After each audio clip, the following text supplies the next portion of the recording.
before we get into any of the actual breathing practices, I'm just going to show you all how to sit, because it's very important to be comfortable while you're doing this, and there's also certain seating positions that will help you in your practice. So the first seating position that we're going to go over is called Vajrasana, or the lightning position. So to get into Vajrasana, it's very simple. Just stand up on your knees like this. Put your knees together and put your ankles together.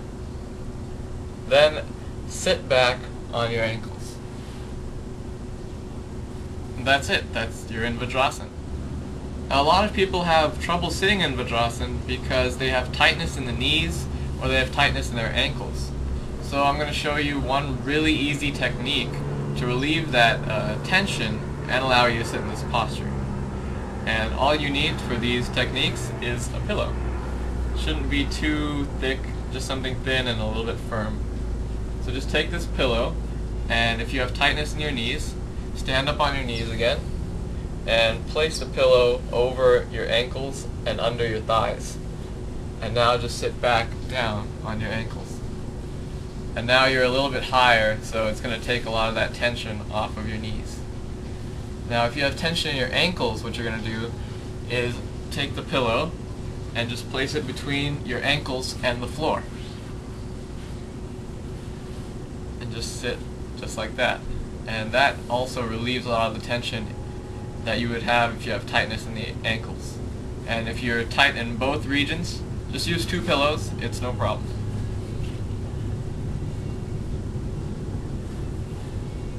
And that's it. Vajrasana has some very special characteristics, and that's why we'll be using it for most of the breathing practices that we do in these videos. Most importantly, Vajrasana supports your spine and keeps your spine upright. In the Vedic culture, it's believed that there are 7 energy centers in your spine, and when these are straight and aligned, you'll have the best flow of energy. And in Vajrasana, these energy centers are naturally aligned. And if you want to, you can look those up online. There's 7 of them, and they're called chakras. The second set of postures that we're going to go over are the cross-legged postures. So the first one is the easiest one, and the one that you're probably all familiar with. It's called Sukhasana, and that's just simple cross-legged sitting position. So it's just like this.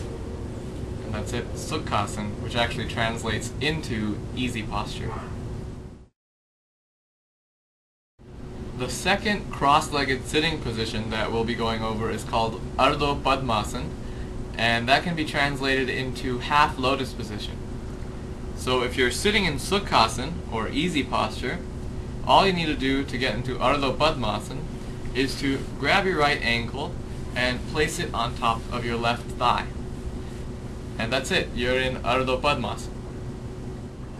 Some of the benefits of Ardha Padmasana is that it's a little bit easier to sit for longer periods of time, and it also allows for more uprightness in the spine compared to Sukhasana.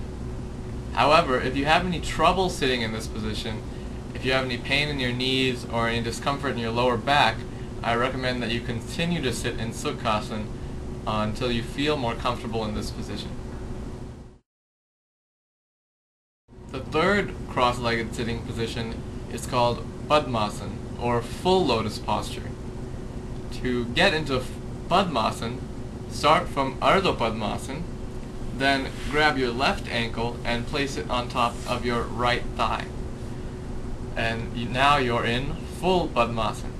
The benefits of Padmasana is that it allows more uprightness in the spine compared to Ardha Padmasana, and also if you're flexible enough, it's the most comfortable position to sit in for prolonged periods of time. Now if you have any pain sitting in this position, say if your ankles are rubbing together, or again you have tightness in the knees or tightness in the lower back, I recommend you revert to either Ardha Padmasana or Sukhasana, whichever one is more comfortable for you. So in the following Pranayama videos that we'll be having, those are the 4 postures that you can use: Vajrasana, Sukhasana, Ardha Padmasana or Padmasana, and I'll be recommending one sitting posture for each of the breathing techniques that we do. And remember, if you have any discomfort in any of these positions, it's always okay to just sit on a chair. The most important thing is that your spine is upright. We want those energy centers to be aligned and allow that energy to really flow through your body as easily and as beautifully as possible. And that's it for this instructional video. Wait for the next one, which will be on the first pranayama technique called Shitali Pranayama.